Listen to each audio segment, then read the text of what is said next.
안녕하세요. 말씀 베이커리 383번째 시간 기도하심으로 시작하겠습니다.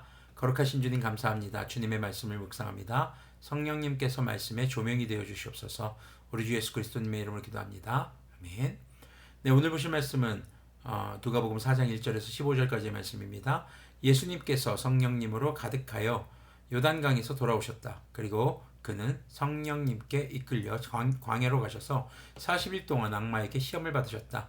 그동안 아무것도 잡수시지 않아서 그 기간이 다하였을 때는 시장하셨다. 자, 요단강에서 세례를 받고 성령님의 충만한 상태로 예수님은 광야로 가십니다. 자, 그곳에서 40일 동안 악마에게 시험을 받으셨다고 성경은 기록하고 있습니다. 왜 예수님은 악마에게 시험을 당하셨을까요? 악마보다 약하셨기 때문이었을까요? 우선은요, 예수님도 인간의 몸을 가지고 있으신 상태입니다. 그렇기 때문에 인간이 겪는 육체적 속성의 한계를 함께 겪으시는 것이죠. 자, 그런 가운데서 40일 동안 아무것도 먹지 못했습니다. 아주 극도의 배고픔과 약해진 체력으로 악마의 시험을 받고 계신 겁니다. 또한 성령님의 충만하다 하더라도 육체를 가지고 있는 한 악마의 시험에 자유롭지 못한 것을 보여주시면서 우리가 성령님의 충만한 그리스도인이 된다 하더라도 그런 악마의 유혹들, 악마의 시험들이 언제든지 올 수 있다는 것을 알려주시는 것이죠. 육체의 한계를 가진 인간이 그런 악마의 시험에 어떻게 대처해야 하는가, 그것을 우리에게 보여주고 계신 것입니다. 3절 보면요, 악마가 예수님께 말하였다. 내가 하나님의 아들이거든 이 돌들아 빵이 되라고 말해보아라. 예수님께서 악마에게 대답하셨다. 성경에 이르기를 사람은 빵만 먹고 사는 것이 아니다 하였다. 자, 악마의 첫 번째 시험은요, 극도로 배고픈 가운데 있는 예수님을 먹을 것으로 시험한 것처럼 보입니다. 그런데 이 시험의 본질은요, 내가 하나님의 아들이거든 이라는 말에 담겨 있어요. 예수님은 하나님의 아들이십니다. 그거는 예수님도 알고 계신 거예요. 근데 예수님이 누구보다도 잘 알고 있는 그런 말을 왜 하고 있는 걸까요? 악마는 지금 이 말, 내가 하나님의 아들이거든 이라는 단서를 붙이면서 하나님의 아들이니까 이거 해봐 라는 거죠. 그 내용이 돌을 빵으로 만들라는 겁니다. 이것은요, 결국 하나님에 대한 도전이었던 겁니다. 예수님을 무너뜨려서 하나님의 권위를 훼손하려는 것이죠. 성도들을 향한 공격도 이와 마찬가지입니다. 그리스도인들을 무너뜨려서 하나님의 권위를 무너뜨리고자 하는 겁니다. 자, 그런 악마의 시험에 예수님은 어떻게 대답하십니까? 사람이 육체적 음식으로만 먹고 사는 것이 아니다라는 말이죠. 신명기 8장에 나오는 말입니다. 사람이 음식만이 아니라 하나님의 말씀으로 사는 것이다라고 가르쳐주는 말씀이었죠. 즉, 돌이 음식이 되는 기적, 이건 기적의 음식이에요. 근데 아무리 기적의 음식이어도 하나님의 권위에 도전하는 것이기에 주님은 거절하셨던 겁니다. 인간에게 음식 중요합니다. 필요하죠. 하지만 인간이 먹고 살기 위해서 악마가 하나님의 권위에 도전하는 도구로 인간이 전락해버린다면 바로 그 사람은 거룩함을 상실하게 되는 것이죠.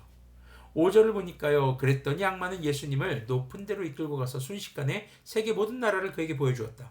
그리고 나서 악마는 그에게 말하였다. 내가 이 모든 권세와 그 영광을 너에게 주겠다. 이것은 나에게 넘어온 것이니 내가 주고 싶은 사람에게 준다. 그러므로 내가 내 앞에 엎드려 절하면 이 모든 것을 너에게 주겠다. 예수님께서 악마에게 대답하셨다. 성경에 기록하기를 주 너의 하나님께 경배하고 그분만을 섬겨라 하였다.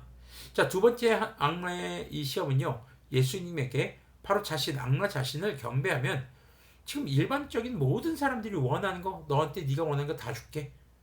그런데요, 예수님은요, 주 하나님만을 경배하고 그분만을 섬기라고 성경에 기록하고 있다. 이런 말씀으로 물리치고 있죠.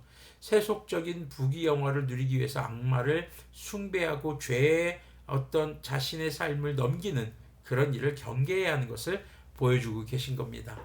자, 이 땅에서 많은 것을 소유하고 누리는 것보다 중요한 것이 바로 주님의 말씀을 따라 주님을 경배하는 삶, 바로 예배하는 삶이 중요하다는 것을 말씀하고 있는 것이죠. 그것이 그리스도인으로서 우선해야 할 정체성인 것을 가르쳐주고 계신 겁니다.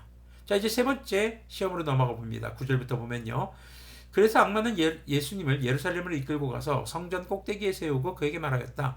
내가 하나님의 아들이거든 여기에서 뛰어내려 보아라. 성경에 기록하기를 하나님이 너를 위하여 자기 천사들에게 명해서 너를 지키게 하실 것이다 하였고, 또한 그들이 손으로 너를 떠받쳐서 너의 발이 돌에 부딪히지 않게 하실 것이다 하였다. 예수님께서 악마에게 대답하였다. 성경에 기록하기를 주 너의 하나님을 시험하지 말아라 하였다.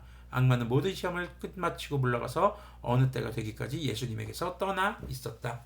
자, 악마의 마지막 세 번째 시험은 예수님으로 하여금 초자연적인 능력을 행하라는 것입니다. 그런데요, 그것을 요구하는 곳이 어디입니까? 주님을 예배하는 성전 꼭대기에서 하고 있는 겁니다. 지금 주님을 예배하는 장소를 개인의 능력을 과시하는 곳으로 전락시키려고 하는 겁니다. 주님이 영광 받으시고 주님이 높아져야 하는 것에 예수님이 드러난다면 안 된다. 사람이 드러나면 안 되는 것이죠. 근데 예수님이 이 역시도 말씀으로 물리치십니다. 자, 신명기의 내용을 통해서 생각해 보면은요, 하나님을 시험하면서까지 능력을 얻으려고 하는 것은 죄악이라는 것이죠. 그래서 주하는 너의 하나님을 시험하지 말아라라는 뜻은요, 하나님을 시험하면서까지 너의 능력을 얻으려고 하는 것, 혹은 과시하려고 하는 것은 그것은 죄다라는 것을 말씀해주고 있는 겁니다. 악마의 세 번째 시험은 이렇게 하나님을 예배하는 성전을 더럽힘으로 거룩함을 상실하게 하고자 하는 것이죠.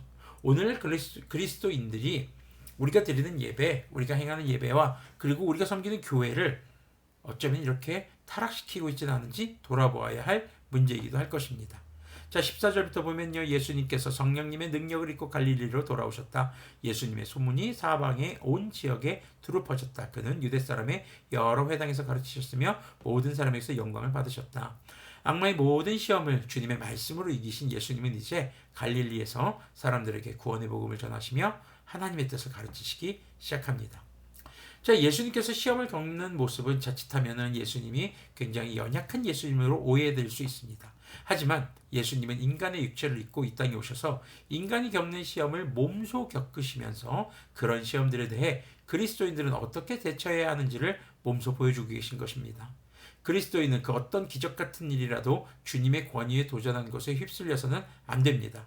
그리고 그리스도인들은 누구를 섬겨야 하는지 잊어서는 안 됩니다. 주님을 경배하는 것이 그리스도인의 본분인 것이죠.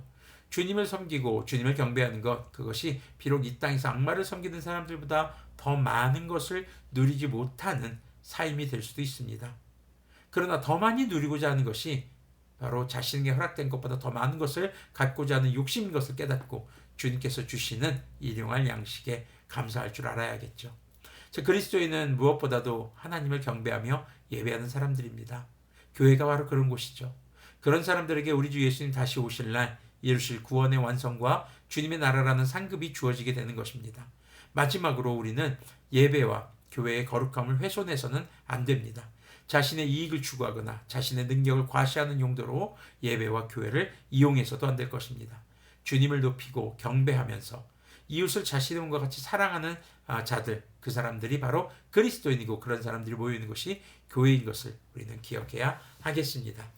인간이 겪을 수 있는 바로 그런 본질적인 시험들을 예수님께서 몸소 겪으시며 어떻게 이겨야 하는지를 오늘 보여주신 것입니다. 함께 기도하겠습니다. 거룩하신 주님 감사합니다. 주님을 믿으며 살아간다는 것이 정말 많은 유혹 속에서 살아가는 것임을 고백합니다.